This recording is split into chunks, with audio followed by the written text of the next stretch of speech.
Welcome to another stop along the way during the championship series of this year's Kentucky Derby lead up. We're headed towards the first Saturday in May, but we're concerned about the first Saturday in March.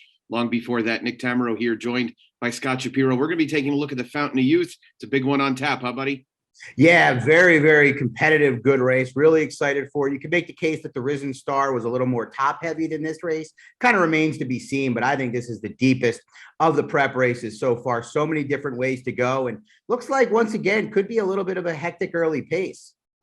Yeah, it's sort of like, they joke that baseball season doesn't start. Well, hopefully baseball season starts, period, in 2022. But baseball season doesn't really start until Memorial Day. The Kentucky Derby preps kind of get going during this championship series, and this feels like, much like the Risen Star, as you alluded to, one of the big stops along the way. It generally has been over the years. It's going back to 2013 with Orb winning the Fountain of Youth. The last time a Fountain of Youth winner won the Kentucky Derby, but that really wasn't all that long ago. And I think there's maybe a reasonable chance that Derby winners in here. I don't think I'd bet on it, but that doesn't take away from it being a competitive and fun race. Yeah, I'm with you on that. I wouldn't be surprised if the Derby winners in here. I wouldn't bet on it, but there's been some productive winners despite them not having won the race.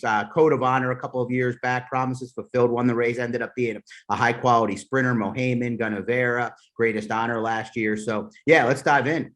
Sounds great. Let's get started taking a look at your pick, who is going to be number 4, In Due Time. In Due Time, a bit of an upstart type, 1-1 other than last time out at Gulfstream when not expected to do so at 10-1. He took down a couple of impressive debut winners from the Todd Pletcher barn and did it impressively himself. He sure did, Nick, and stretching out past 6 furlongs for the first time for trainer Kelly Breen. And what I was most impressed with was his ability to relax just off the pace along the inside. I thought it was a very professional effort considering it was his first start going that distance. Now, that was at 1 turn. Whether he'll be able to relax at 2 turns remains to be seen. But I do think this is a race where I don't necessarily want someone from way out of it with that short stretch mile in a 16th race, but I don't know if I want somebody that needs the lead. And I think In Due Time could sit that perfect pocket trip and get first run on the closers.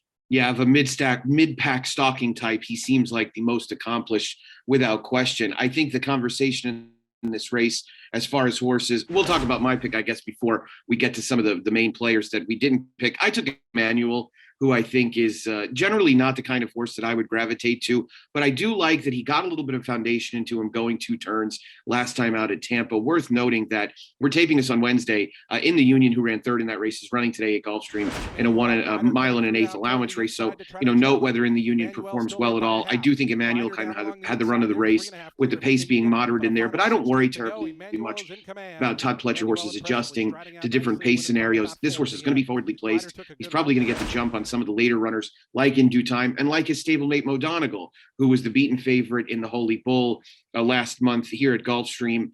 And Durda, it wasn't a tough trip. It's just kind of a weird trip. Are you checking out on this horse? I mean, he's becoming a little frustrating the way he idles and stops and starts. It seems to get in his own way. Yeah, I mean, it's a tough call with this horse. He's had things his way in both of his first 2 starts, although did have to work for it a little bit from the inside in that maiden breaker. But obviously at Tampa, slow early fractions. You mentioned the idling. It's a little bit of a concern, but I think he draws pretty favorably here. I'm not fully convinced he needs the lead. He's definitely got a ton of talent. Winning at first asking going a 1-turn mile is no easy task. So Emmanuel probably has probably the best upside or amongst those with the biggest upside in here, but it'll be interesting to see what kind of trip Luis Saez will be able to work out. I agree. And as far as Mo Donegal goes, now second off the layoff, having run a somewhat subpar race in the Holy Bull, kind of getting in his own way, causing some of his own trouble. He's now drawn really poorly on the outside in the 12 and just seems like a favorite you want to bet against, right? Yeah, I mean, you look at the race and you see a lot of early zip signed on, so you kind of want to think about using a closer. But at 3-1 on the line, the outside draw, definitely a horse that's probably worth taking a chance against. It wouldn't shock me by any stretch. I thought he finished up pretty well in the Holy Bull that you just mentioned, but as the favorite in a pretty wide open group, he's not the kind of horse I'm going to gravitate towards. I'm very surprised that we're not seeing a of blinkers on Mo Donegal, just with the way he kind of stops and starts. But Todd Pletcher's won quite a few races than me as a trainer. And so in Todd, we trust on that. Let's talk about Simplification, who was second in the Holy Bull. He was 7-2 that day. He was expected to be the main speed. I picked him in that race when we discussed it here, you and I.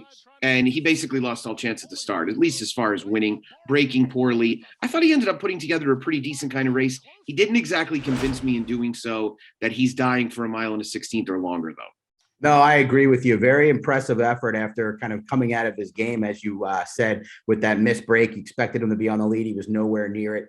Finished a pretty good second, but I'm with you. He's a kind of horse that if the price was right, I would consider in a spot like this. But since he's the 7-2 second choice, I'm sure he's going to take plenty of money off that Troubled Voyage second in the Holy Bull. He's a horse that I'm going to be willing to take a chance against, but you would have to assume that he would be involved early. That was kind of a one-time thing. I guess he missed a break in his second career start a little bit, but Jose Ortiz from that inside draw, I would expect to try to get into the race very early this time out. Seems a safe assumption. Let's talk about Rattle and Roll, who looked like he was potentially going to be a Breeders' Cup juvenile player coming off of an impressive win in the Breeders' Futurity. And Kenny McPeek ended up not running him in that race. He's been off since, and he put together two very nice races in a row based on the maiden victory at Churchill and coming back on pretty short rest to win that day at Keeneland and upset Classic Causeway, who of course has gone on to prove that he's a pretty solid member of this crop. Rattle and Roll will likely benefit from the expected strong pace in here. Is he good enough? I think he's good enough, but I have a little bit of concern with the mile and a 16th being a little too short for him, especially with the short stretch. And Kenny McPeek, not one that's real good first off the bench. We saw it with Smile Happy, a horse I'm very high on. I think we'll move forward off of that Risen Star effort. I expect the same out of Rattle and Roll. Now, he's run one of the fastest races as a 2-year-old coming into this spot, and he certainly should get the race shape that he wants, like you said. I like him a little bit more underneath, and I like him moving forward. I think he's going to point towards the Louisiana Derby, which is going to be more to his liking with that mile and 3/16. Looks like he will definitely take to every bit of that. Any other runners in here that you thought maybe struck your fancy a tad who could offer some value? Well, AP Secret is interesting. I've been waiting for this horse to stretch out for Saffie Joseph Jr. Hasn't been seen since an impressive win on January 9th. A horse that I'm concerned with in regards to trip, drawing in between speeds, what kind of trip will Tyler Gaffalione be able to work out? But when you're getting anything close to a 20-1 morning line, you kind of accept that, a little bit nerves about the trip. I'm going to use AP Secret on all my tickets. A horse that seems to be progressing pretty steadily. The only other one that I would mention, not going to be much of a price, though, but I'm interested in seeing how High Oak performs coming back off the layoff. I thought he was very impressive winning the Saratoga Special. They maybe went to the well a little too quickly, bringing him back in the hopeful at the end of the Saratoga meet. I think this is a pretty big ask off the layoff. I'm not interested in betting High Oak, but I am interested in how he performs. We will see. This is a fascinating version of the Fountain of Youth. We're headed right towards that final round of preps, another weekend of the Championship Series. Things are getting hot and heavy, huh?